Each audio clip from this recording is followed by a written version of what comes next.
Hey guys, Jimmy Bremner and Dexter the boy, CTOA, up on the urban trail, and this is like a flood watch. Okay, getting some more rain here, not as severe as last week, but I wanted to show you something on the last video when we had the flood, and I talked about carrying some rope and things like a throw rope that you can help people with and that type of thing. I also talked about where there used to be a giant log jam up the river here, and then it disappeared. Well, I found it. It's behind me.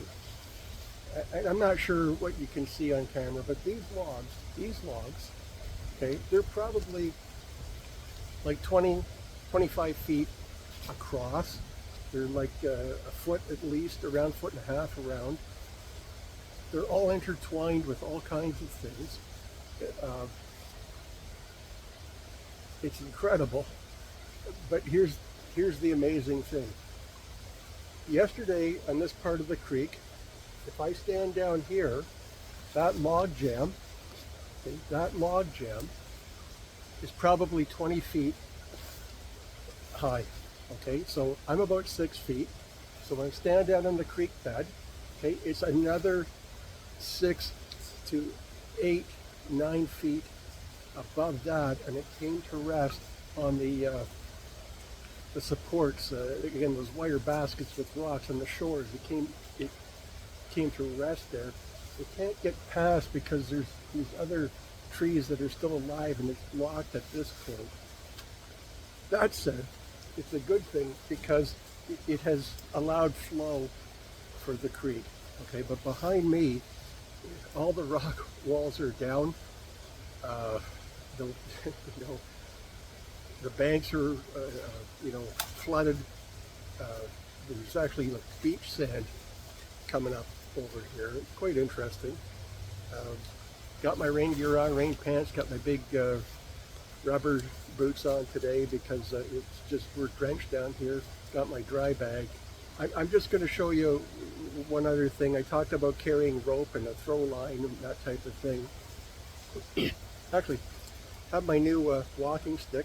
Just took the bark off of it, sanding it down, and eventually I'll varnish it, but keep you up to date on that. But these, found this in my Dexter, and it's important to carry these. Maybe more so in the winter, people fall through the ice, that type of thing. But I have a throw handle. Now this one is not typical of how they're made. Usually there's a hole in this end, and the rope feeds out from this end. But that said, there's probably 60, 70 feet of line in here. I tied a figure 8, so I have a handhold, and then I just throw the whole bag, okay? And it'll go out there, and somebody can get that, and you can pull them in. Okay, so as I said, the water is the most challenging and unforgiving environment that you can be around, work near. It's just bad, okay? It's just a bad idea to jump in the water, okay, if you don't have to. So then it's like, well, how do you tie line? And I see lots of people online, and they're doing these things. They're doing this thing under the shoulder, and guess what? You're going to have knots in everything all the time. Rope actually, there's a science behind it. It's like the law of chaos or something like that, and they naturally find ways to put themselves in knots. You can look it up on the internet, but it has been studied. And so there's certain ways when you pack a rope, if you don't want knots in it and you don't want to be undoing like the overhand nightmare knot, when we pack our leg bags, okay, we don't do anything. We take our bag and you just keep pushing the rope in. Just keep pushing it in. That's it. There's no system, there's nothing. You just keep pushing it in. And you'll never, ever, ever have a knot in the line. It won't happen, okay?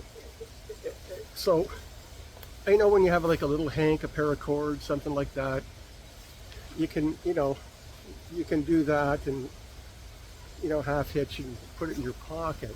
But when you've got a lot of line, uh, any of these other methods, they just don't work, okay? And it's going to be aggravating and frustrating for you. So like I said, you take a bag and you just push it in, okay? And you know what? Around the house, extension cords, get a bag, okay? As I said, put a hole in one end, put the male end out this way, female end on the other side, and you just push it in. And then when you want to cut the lawn or whatever, you throw it out.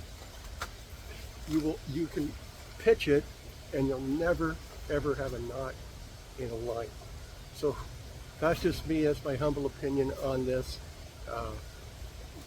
You know what? I actually enjoy coming out here and looking at the water rise and how it's changing the environment. It's actually quite fascinating. And like I said, that log jam there, I'm quite serious. It would take days for a couple people with chainsaws and things to clear that. But the water lifted it at least 20 feet and it's driven it probably, 500 meters down river towards the confluence of the Don. Here is just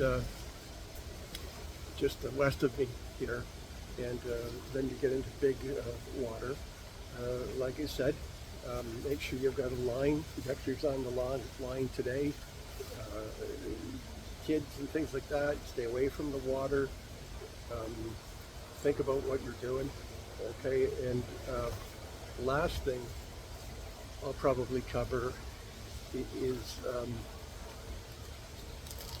probably going to do a series up in Algonquin again this summer, and give me a couple of weeks, then we'll get to that. And so that's it. That's Jimmy Bremner. Dexter's out here floating around somewhere. He's in good condition. Like I said, he's on the long line. Look after yourselves when you're out and about. Look at things from afar. Be safe. And as Jimmy Bremner and Dexter the boy, the coyotes. Yes, the coyotes are out and about now. The pups are coming into adulthood now, and they're howling every night, jockeying for position in this environment. And be aware that they're out there, and they're not always friendly, so think about that. Okay, so that's it. Jimmy Bremner, Dexter the boy, flood watch, Jimmy Bremner, Dexter the boy, flood watch, CTOA, and we're out.